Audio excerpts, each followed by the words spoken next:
Xin chào bà Năm. Wait, it's just down. Durian tree, jackfruit tree, starfruit tree. I am literally going over the river and through the woods to get to my grandmother's house. And thank God for Facebook. If it weren't for Farmville, I wouldn't know the names of any of these trees.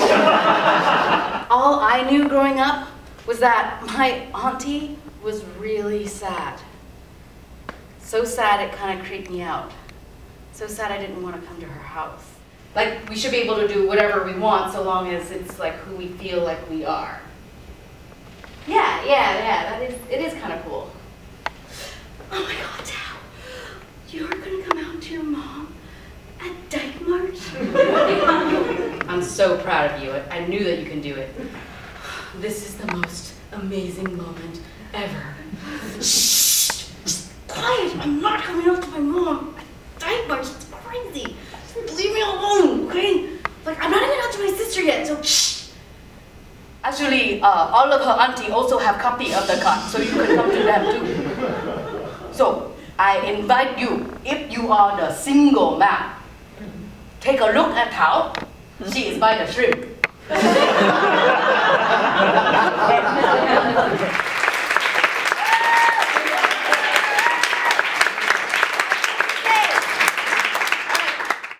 Okay.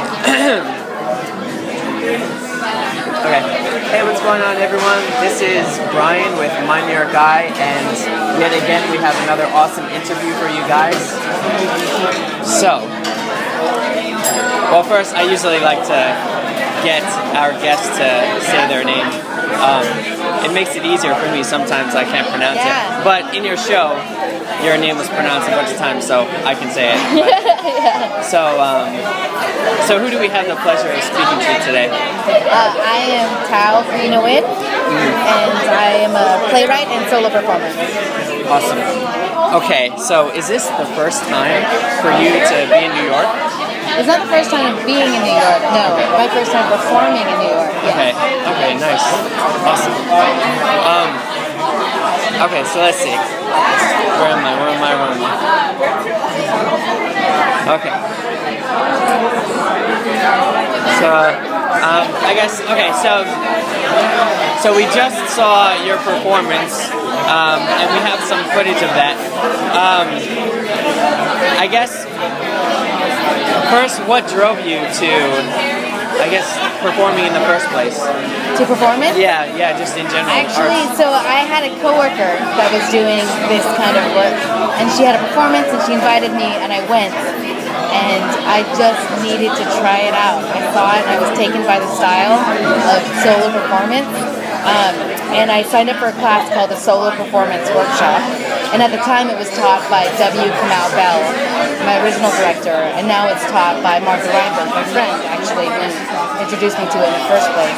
And I started taking those classes, and I started developing short pieces, about 15 minutes long, and I just kept on coming back to the class over and over and over again. Wow, cool.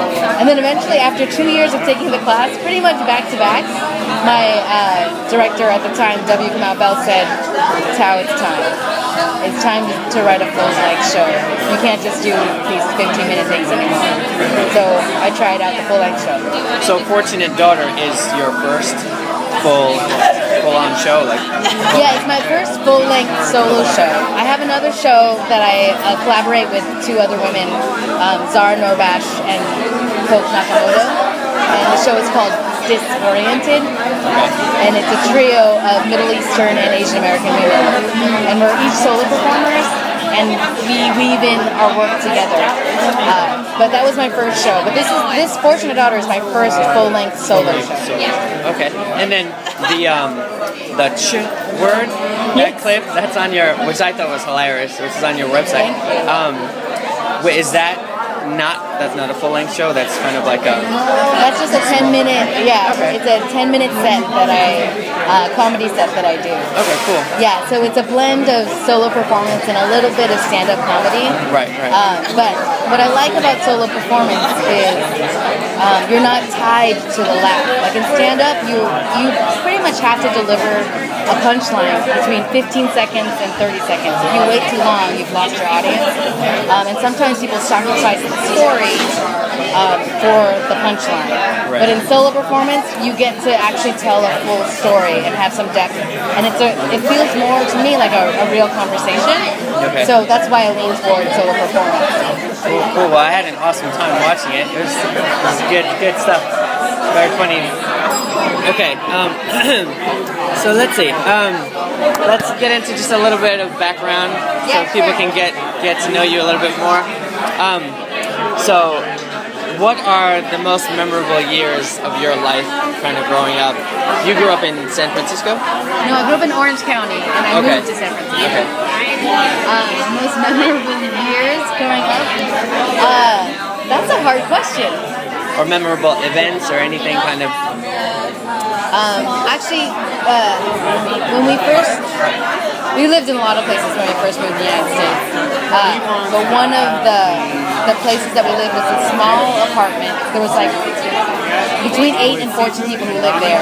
It's a 2-bedroom apartment in Huntington Beach, in the not so good part of Huntington Beach. And I have a lot of really great memories there. I was there for as long as I can remember, up until I was 7 years old. And what I loved about it, because I was a kid, was how on top of each other we were. Like we were just, I got so many family, so much family in one tiny spot. And I remember as a kid, never wanting to sleep in my bed. I wanted to come out and sleep on the couch with my auntie. Or another night I might want to sleep on the other couch with my grandma. Or I would go up on my top bunk bed with my sister or whatever. And we would just, like, there was, as a kid it doesn't bother you, but there were no boundaries. There were pretty much no boundaries. Right. But, so, yeah, as a kid it was cool. Right. It was amusing as a kid because I wanted attention all the time. Right. But now I probably couldn't handle it. Right, for sure. That sounds fun, kind of just jumping around. Okay. Also, go. When I was a kid, like, so this is a tiny apartment. We didn't have much room for toys or anything like that. But also we didn't have budget for toys because we weren't very well off at it. We just got to the United States. So my mom was really cool. She let us play with whatever household things that we could. And me and my sister had a favorite game. It was called Jaya, which is egg roll. Okay. So the game was, we would lay out my mom's blanket, the biggest blanket in the house, and I would lay down, and my sister would roll me up into an egg roll. Okay, yeah.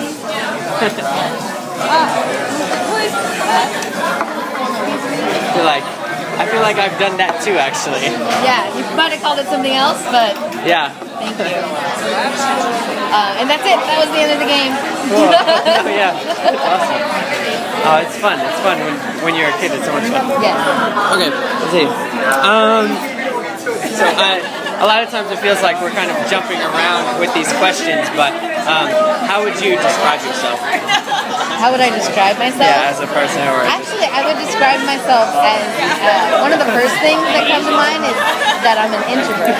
Okay. I say that only because most people are surprised when I say that. I am actually very painfully shy. Okay. And everyone's like, but you are on stage and you're telling your story and you're an entertainer. I don't understand. Right. But actually, I've found that a lot of, solo performers and other kinds of performance artists are also introverts or shy. Yeah. Not all of them, but some of them are. Yeah. Thank you. I saw you before taking a picture. Oh, yes. Thank you. It was great. We came back. So it doesn't surprise me that people are shy because they channel their need for social interaction in this performance and artistic way in which they have a place where they have a little bit of control over the interaction. So I feel like that's probably what's going on with me. Okay. Like when I meet new people, I'm really stressed and it takes a lot of energy for me to even do small talk. I feel like I'm really shy too, actually. And you're doing reporting? Yeah, I know. It's funny, but yeah, that's how it is. Okay, good. Yes. Okay. So what does anybody say that you look like any kind of famous person at all, or Lucy Liu. Lucy Liu? No, I'm kidding. no one would ever confuse me with Lucy Liu. I don't know. You know what people get confused me of? It's not because we look alike. Is Thao Nguyen the musician? Okay. You know Thao Nguyen with the Get Down, Stay Down? Maybe she's big in the West Coast, I don't know. I thought she spent some time in New York. Okay. But she also has the same name, and currently I think she lives in San Francisco, I'm not sure. But whenever, like sometimes I'll get like a preview in the newspaper, and someone will do an article about me. And then they will post a picture of her. Oh my god. Thinking that because it's the same name, Okay. people are not aware yet that Thao Nguyen is basically the John Smith of Vietnamese names. Like it is everybody's name, Thao Nguyen. Yeah. So I think it's funny, and it's great for me because she's kind of famous. Right. Like she's been on NPR and all this kind of stuff. And I get to ride her coattails a little bit until people figure out she doesn't have a guitar. What is she doing now? So is that you have that page on your site, Doppelgangers? That's hilarious. I love that. That's my favorite page on my website. Yeah. I have a whole section with all the Thao Nguyen's that I could find online that had their own website. And I tried to find like their own website. That wasn't always true. Some people have Tumblr and stuff like that, but it's not always that interesting. But there's Thao Nguyen the musician. There's a Thao Nguyen composer who lives in Britain. There's another Thao Nguyen who's a hero, a local hero here in New York, actually. She was the one who, there was a subway flasher, and she pulled out her cell phone and took a picture of him a few years back. And then from that picture, the cops were able to find him and arrest him. Okay. So if you're curious about it, go to my website, click on Thao Nguyen, the hero. The hero. And you'll be able to find it. Okay. And then also at the bottom I have, there's a whole long list of them. There's a gymnast, whatever. And at the bottom I have Thao Nguyen, the hotel in Saigon. Okay. Yeah. There's a hotel named Thao Nguyen in Saigon. I just think that's funny. Okay, man. Okay, let's see. What?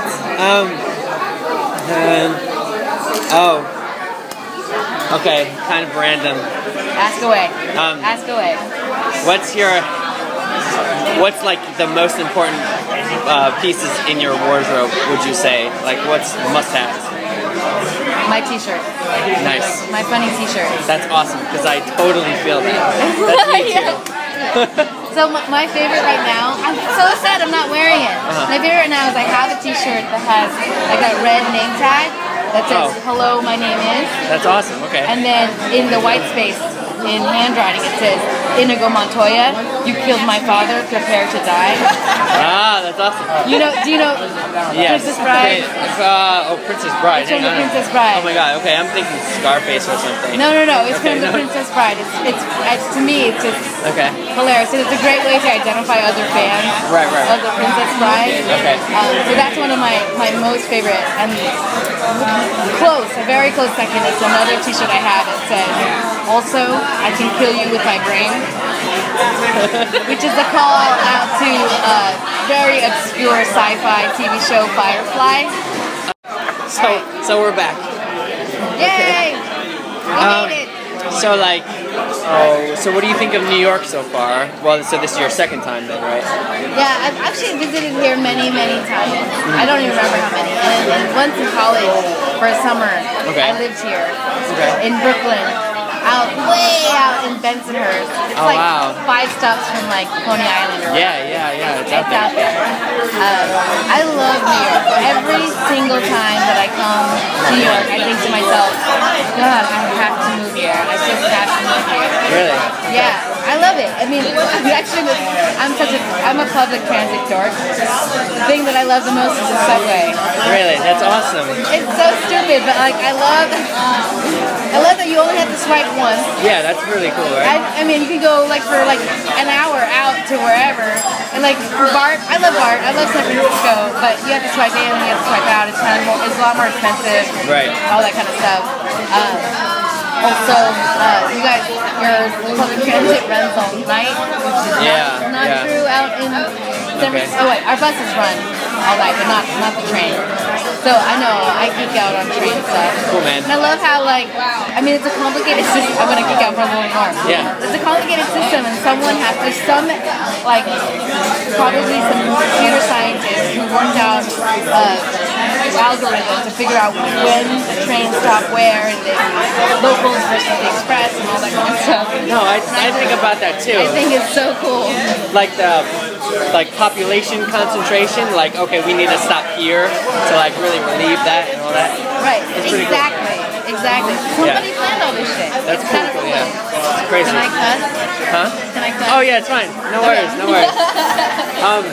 And what else? Yeah, I like the idea. I think the whole idea of swiping once, but if you look at the map, you can go anywhere where those like sort of fingers reach out. That's pretty cool. Pretty cool. Also, I mean, like, I think I like New York just because for the same reasons that everyone else does. Everything is at your fingertips. Yeah. It is such an alive place, and this is the thing that I love. Like, art really thrives. Maybe that's, I don't know. That's what it seems like from the outside looking in. Yeah, yeah. Like there's a big part that's super produced Broadway stuff, sure. But there's a lot of independent art happening here too, which is so exciting to me. And there's some people doing some really crazy, cutting edge stuff, really challenging a lot of social norms or how we even perceive theater or music or whatever it is. Yeah. And a lot of it is happening here. I love it. Good stuff. Did you see, have you heard of the show Sleep No More? Sleep No More? Sleep No More? I have not. If you can Google Sleep No More, but it's crazy. I recently went to it. I was covering it. If you can imagine a warehouse that was turned into like a hotel, and it's a show, but there's no seats, there's no auditorium. It's on different levels, and the whole place is like different rooms, and they recreate. It's a Macbeth interpretation, and have you heard? Like you walk through the room. You walk through, and there's different scenes happening. Oh my God! It's amazing. Oh man, yes, I have heard about it. Okay. Yes. Oh, I mean, I have not seen it myself, but I would love to.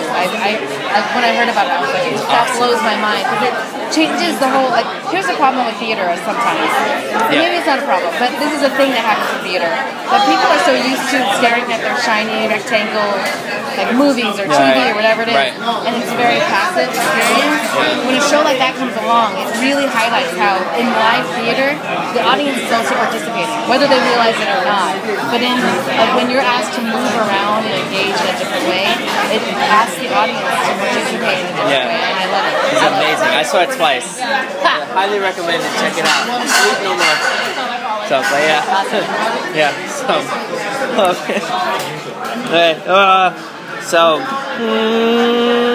Okay, what's a typical week for you like? There is no typical week. That's the best answer. That's good. That's good for you. So once I decided I wanted to do like art performance, art, solo performance professionally, I had to restructure my life.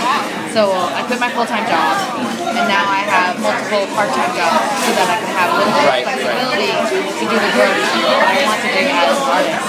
So I have 3 jobs. So I'm a solo performer and a playwright.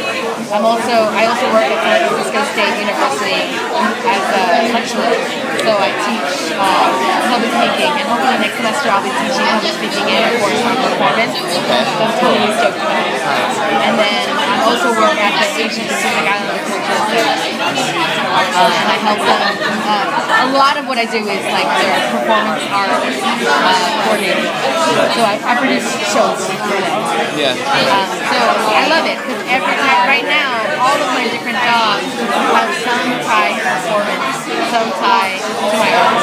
And I really do think that public speaking is very similar to performance. It's specific to end of performance, but it's pretty much performance. So I don't know what my typical week is. I do a little bit of all of that at any given time. And I have the weirdest hours because my classes often are early in the morning, while my shows are late at night. So my downtime is in the middle of the day. So it's a little bit weird. Here's some food. Wow. Bibimbap.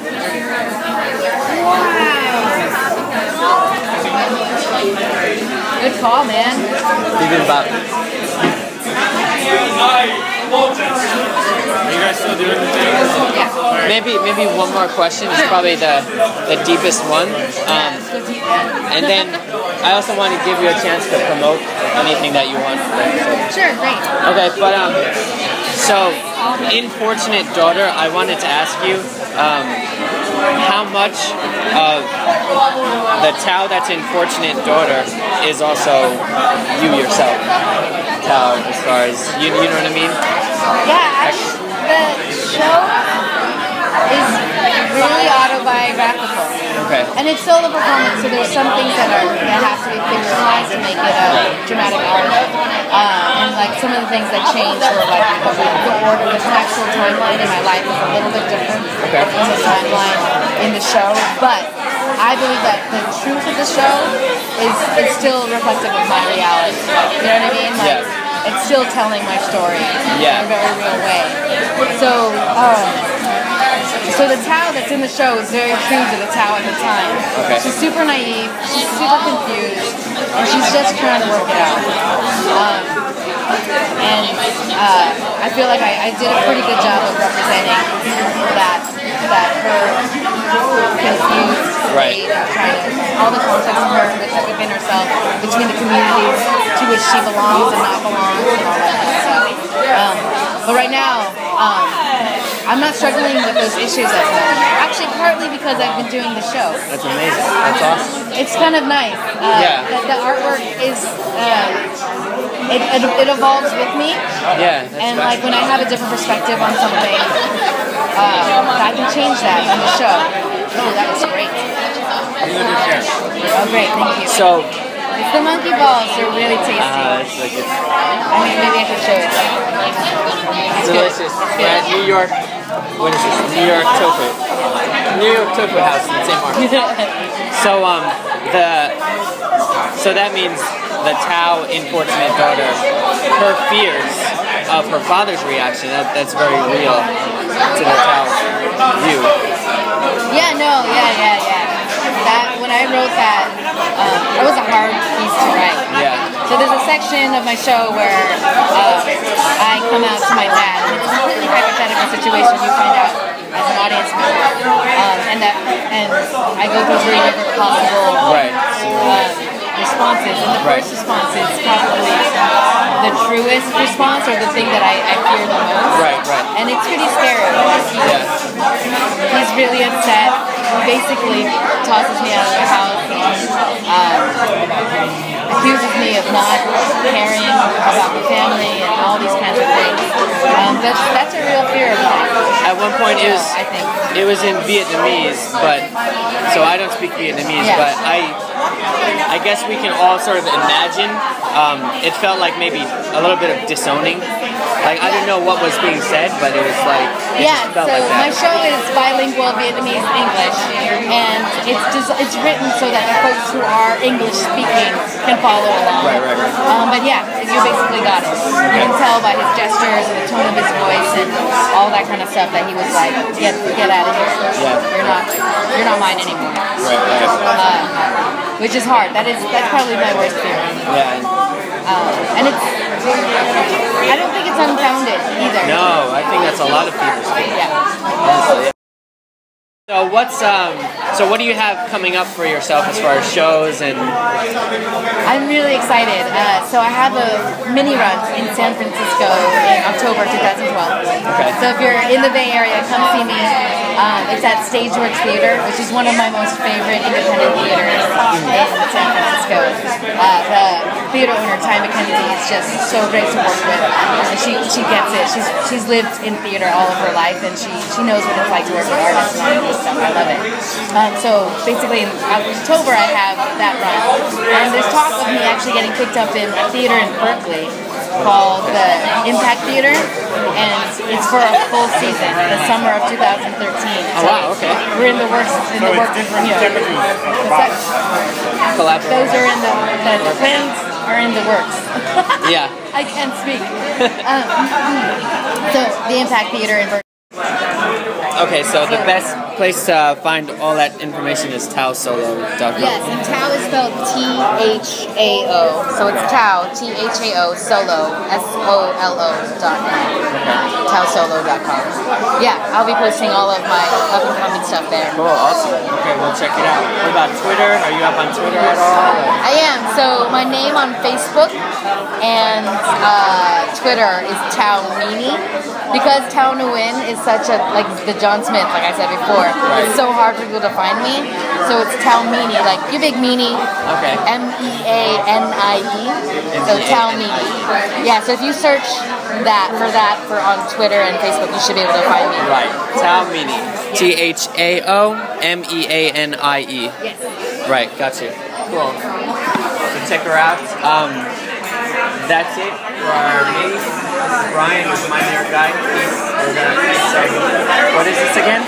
Sojumbu. Ramen stuff. Ramen stuff. Ramen goodness. Yeah. At a Korean restaurant. Yeah. In the St. Mark's, New York, Tokyo House. Okay, itadakimasu. Okay, cool. Awesome. Say itadakimasu? Itadakimasu. Oh, yeah. Yeah.